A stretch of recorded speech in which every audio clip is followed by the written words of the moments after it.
வணக்கம், நான் டாக்டர் தீபா அருளாளன். இன்னைக்கு நம்ம என்ன சாப்டர் பத்தி டிஸ்கஸ் பண்ண போறோம் அப்படின்னாங்க, சனி வக்ர பயிற்சி பலன்கள் தான்.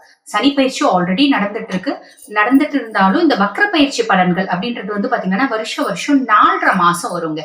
அந்த மாதிரி இந்த வருஷம் வந்து பாத்தீங்கன்னா, அதாவது ஜூன் 29 இருந்து நவம்பர் 15 வரைக்கும் வக்ர காலம் அப்படின்னா சனி வந்து வக்ர பயிற்சி ஆகுறாரு. இந்த காலகட்டத்துல ஏறக்கூடிய இந்த 4.5 மாசம் அவர் வக்ர பயிற்சி அடைகிறார். அந்த வக்ர பயிற்சி பலன் அப்படின்றது வந்து பாத்தீங்கன்னா ஒவ்வொரு ராசிக்கும் லக்னுக்கும் மாறுபடுங்க. ஓகேங்களா? அந்த விதத்துல இன்னைக்கு நம்ம எந்த ராசியை பத்தி டிஸ்கஸ் பண்ண போறோம் அப்படின்னா, மேஷ ராசி மேஷ லக்னம். மேஷ ராசி மேஷ லக்னத்துக்கு சனி வக்ர பயிற்சி என்னென்ன மாதிரி பலன்களை கொடுக்க போறாரு அப்படின்றதுதான் பார்க்கணும். பொதுவாவே பாருங்க, இந்த மேஷ ராசி மேஷ லக்னத்துக்கு யாரு அதிபதி அப்படின்னு பாத்தீங்கன்னா செவ்வாய் பகவான். செவ்வாய் பகவான் வந்து பாத்தீங்கன்னா இயற்கையாவே சுபரா அசுபரா அப்படின்னு கேட்டா அவர் வந்து அசுபர். ஓகேங்களா? இந்த மேஷ ராசி மேஷ லக்னத்துக்கு பாருங்க 10, 11ஆம் இடத்துக்கு அதிபதி யாரு? அதாவது மகரம் கும்பம், இதுக்கு அதிபதியே வந்து பாத்தீங்கன்னா சனி பகவான் தாங்க. 10ஆம் பாவம் அப்படின்றது தொழில் ஸ்தானம், உத்தியோகஸ்தானம். 11ஆம் பாவம் அப்படின்றது லாபஸ்தானம். சோ இந்த முறை இந்த மேஷ ராசிக்கு மேஷ லக்னத்துக்கு இந்த வக்ர பயிற்சி என்ன கொடுக்கும் அப்படின்றத பாக்குறதுக்கு முன்னாடி, பொதுவா இந்த வக்ர பயிற்சியில என்ன சொல்றாங்க நிறைய பேர்னா, கிரகங்கள் வந்து பின்னோக்கி நகருது அப்படிங்கிறாங்க. அது வந்து உண்மைதானா? ஆக்சுவலி அது உண்மை கிடையாதுங்க. கிரகங்கள் பின்னோக்கி நகர்றது இல்ல, ரெட்ரோகிரேட் ஆகுறது இல்ல. கிரகங்களோட மூவ்மெண்ட் வந்து ஸ்லோ டவுன் ஆகுது, நிதானமா ஆகுது அப்படின்னு தான் சொல்லணும். பொதுவா இந்த சனியை பத்தி சொல்லணும் அப்படின்னா, விதி கிரகங்க. இவர் எந்த ஜாதகத்துல ரொம்ப நல்லா இருக்காரோ அவங்களோட விதி வந்து ரொம்பவே நல்லா இருக்குங்க. இவர் ஜாதகத்துல நல்லா இல்ல, அதே மாதிரி இவரே வந்து பாபர் தான், இன்னும் கொஞ்சம் கன்ஜங்ஷனோட ராகுவோட கேதுவோட அதே மாதிரி பாத்தீங்கன்னா ராகுனோட பார்வை, இதெல்லாம் வக்ர பார்வை இதெல்லாம் இருந்துச்சுன்னா அவங்களோட விதி வந்து பாத்தீங்கன்னா பெரிய ஹைஃபை ஃபேமிலியில பிறந்திருந்தா கூட டோட்டலி டவுன் அப்படின்னு தான் சொல்ல முடியும். சரிங்களா? ஓகே, இப்ப இந்த மேஷ லக்னம் மேஷ ராசிக்கு இவர் என்ன பண்ண போறாரு அப்படின்னு கேட்டீங்கன்னா, சூப்பரா ஒரு அசுர வளர்ச்சி அப்படிங்கறத கொடுக்க போறாருங்க. எப்படி அப்படின்னா, அவர் வர பொசிஷன் வந்து சூப்பரா இருக்கு. அது மட்டும் இல்லாம வந்து பாத்தீங்கன்னா அவரோட பார்வை 3, 5, 7ஆம் பார்வை சூப்பரா இருக்கு. அப்படின்றதுனால என்ன நடக்கும் அப்படின்னு கேட்டீங்கன்னா, இது வரைக்கும் ரொம்ப நாளா ஒரு விஷயத்த நான் முயற்சி பண்ணிட்டே இருக்கேங்க, முயற்சி தாங்க பண்றேன், நடக்கவே மாட்டேங்குது அப்படின்றீங்களா? இந்த காலகட்டத்துக்குள்ள நடந்துருங்க. ஒரு வேலைங்க ரொம்ப நாளா ட்ரை பண்ணிட்டு இருக்கேன், சூப்பரா நடந்துரும். காம்படிட்டிவ் எக்ஸாம்ஸ் வந்து நான் வந்து பிளான் பண்ணி படிச்சுட்டு இருக்கேங்க. 5 வருஷமா 6 வருஷமா பல வருஷமா செஞ்சுட்டு இருக்கேன், நடக்க மாட்டேங்குது, ஃபேவரா இருக்க மாட்டேங்குது. இந்த காலகட்டத்துல ஃபேவரா ஆயிடுங்க. ஓகேங்களா? ஒரு தொழில் நடத்துறேன், அந்த தொழில் வந்து பாத்தீங்கன்னா ஆம வேகத்துல நகர்ந்துட்டு இருக்குங்க. பெருசா லாபம்னு ஒண்ணு கிடைக்க மாட்டேங்குது, இழுத்து மூடிடலாம் அப்படின்னு பார்த்தா கௌரவ பிரச்சனைக்காக அதை நடத்திட்டு இருக்கேன் அப்படின்னு பல பேரு உங்களோட ஜாதகத்தை கொண்டு வரும்போது சொல்றது உண்டு. ஏற்பட்டவங்க நீங்க வந்து பாத்தீங்கன்னா மேஷ ராசி மேஷ லக்னமா இருந்தா சூப்பரா ஃபேவர் ஆயிடுங்க. அதாவது என்னன்னா, ஒரு அசுர வளர்ச்சி அப்படின்றது கண்டிப்பா நடக்கும். இந்த காலகட்டம் வந்து பாத்தீங்கன்னா ஒரு சூப்பரான காலகட்டம், ஒரு ஜாக்பாட் அப்படின்னு கூட நம்ம சொல்லிக்கலாம். ஓகேங்களா? பக்காவா ஃபேவரா இருக்கும். கல்யாணம் எல்லாம் நடக்குமானா, இவர் வந்து அது வந்து கல்யாணம் இதுக்கெல்லாம் கிரகம் கிடையாதுங்க. இவர் அதுக்கான ஒரு பேசிக்கான கிரகமே கிடையாது. பட் இப்போ வந்து பாத்தீங்கன்னா இவரோட எல்லாமே தொழில் லாபம், அந்த இருக்கிற ஸ்தானம் வந்து பாத்தீங்கன்னா தொழில்ல பயங்கர முன்னேற்றம், நல்ல லாபம். ரொம்ப நாளா முயற்சி பண்ணிட்டு இருக்கிறது நடக்காதது தொழில நடக்கும். ரொம்ப நாளா காம்ப்ளிகேஷன்ஸாவே இருக்க ஒரு வேலை வந்து சூப்பரா அமையும். ரொம்ப நாளா வேலையில எனக்கு பிரச்சனை இருந்துட்டே இருக்குங்க. ஹையர் அஃபிஷியல் கூட பயங்கர பிரச்சனை. சோ விட்டுடலாம் அப்படின்னு நினைக்கிறேன். அந்த ஹையர் அஃபிஷியல் தூக்கி வேற இடத்துக்கு மாற்றப்படுவாங்க. அவங்களால இருக்க பிரச்சனை ஏன் சைலண்ட் ஆகுறாங்கன்னு தெரியாது, அவங்க கப் சிப்புன்னு சைலண்ட் ஆயிடுவாங்க. ஓகேங்களா?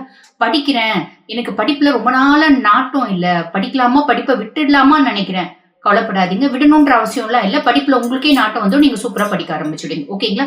இதெல்லாம் வந்து பாத்தீங்கன்னா இந்த வக்ர சனி பயிற்சியோட ஒரு அமோகமான ஒரு ரிசல்ட்ஸ்ங்க உங்களுக்கு.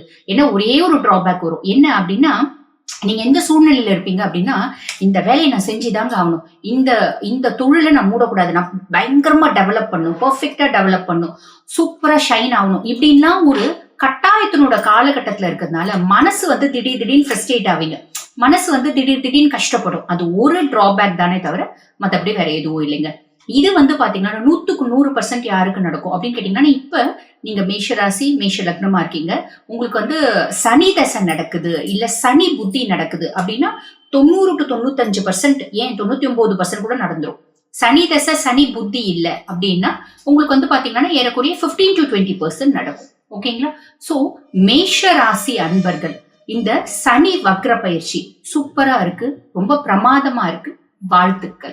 இதே மாதிரி வந்து பாத்தீங்கன்னா ஒவ்வொரு ராசிக்கும் நம்ம வந்து பார்க்கலாங்க. இந்த பதிவு உங்களுக்கு பயனுள்ளதா இருக்கும்னு நினைக்கிறேன். இதே மாதிரி இன்னொரு பதிவுல உங்களை சந்திக்கிறேன். நன்றி. சஞ்சித கர்மா, பிரதாத்த கர்மா, ஆகாமிய கர்மா, இந்த 3 கர்மாவும் தான் முன்னோர் தான் செஞ்சிருப்பாங்க. அந்த முன்னோர் செஞ்ச பாவ சாப பலனை அனுபவிக்கிறது தான் இந்த அமைப்பு. உன் தாத்தாக்கு 2 பொண்டாட்டியா இருக்கும், ஒரு பொண்டாட்டி சாபம் விட்டுருக்கும். இல்லை அண்ணன் தம்பி அங்காளி பங்காளி சொத்தை அபகரிச்சிருப்பாரு, யாருக்காக? தான் பேரம்பேத்தி நல்லா இருக்கணும்னு கேட்டு.